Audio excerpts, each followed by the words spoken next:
در حدیث صحیح پیامبر اکرم می‌فرماید همانا الله در روز قیامت به بنده خود نزدیک می شود و تمام گناهانش را به وی یادآوری می کند. پس به او میگوید که ای بنده، آیا به یاد داری روز فلانی چنین کردی یا چنان کردی؟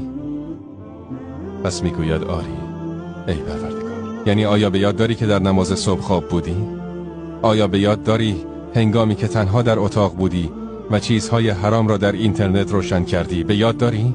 آیا به یاد داری هنگامی که در فلان سرزمین بودی و تلویزیون را باز کردی و شروع به نگاه کردن و چیزهای حرام کردی؟ آیا به یاد داری؟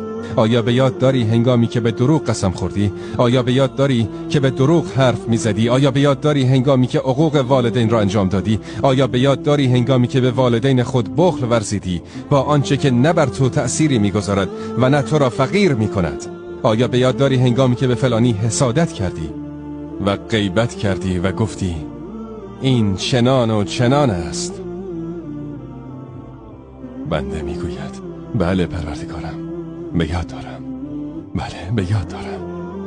سپس الله میگوید آیا به یاد داری در روز فلانی چنین کاری و چنان کاری کردی؟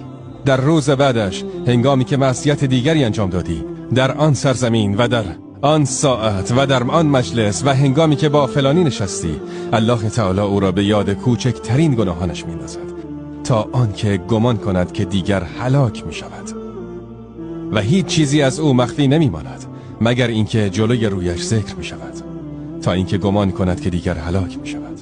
الله غفور، رحیم و با عظمت. به او میگوید که همانا من در دنیا آنها را برای تو پوشاندم و من امروز برای تو بخشش خواهم.